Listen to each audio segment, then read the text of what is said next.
7 militants d'Extinction Rebellion se retrouvent devant le tribunal aujourd'hui. Leur crime, dénoncer l'implication de la banque BNP Paribas dans le financement de Total Énergie. Dans les faits, le 10 mai dernier, avoir projeté de la peinture sur les façades de ladite banque et avoir mis hors service pour quelques heures, avec de la colle, les distributeurs de 3 de ces agences. Quel était leur but? Dénoncer l'implication de la banque BNP Paribas dans le financement du projet ICOP Tilenga mené par Total Énergie.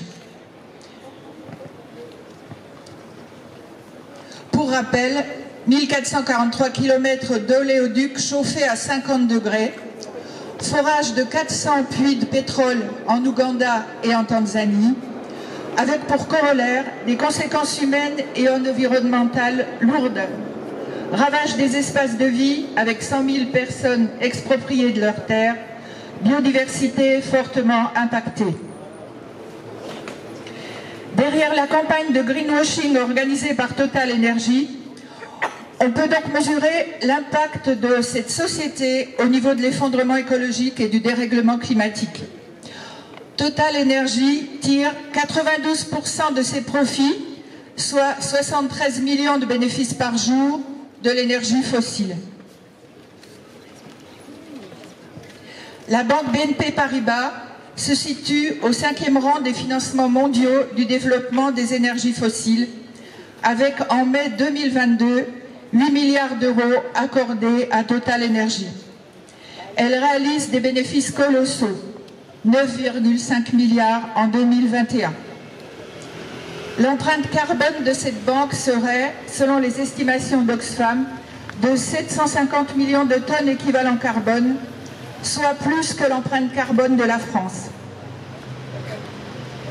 Ce rassemblement, qui fait que nous nous retrouvons ici pour une affaire qui semble locale, revêt en fait une dimension bien plus globale. C'est clairement une tentative d'intimidation. Toute action critique, même non violente, comme c'est ici le cas, est durement réprimée. Et force nous est de le constater. Cette répression est significative en tant que symptôme d'une dérive autoritaire de l'État. Quand les voies légales, rassemblements, marches, pétitions, sont épuisées et inopérantes, le seul moyen qui nous reste est la désobéissance civile, et ce recours devient nécessaire et légitime. Ceci nous concerne tous. La lutte pour une planète vivable et un futur durable et désirable est un combat collectif.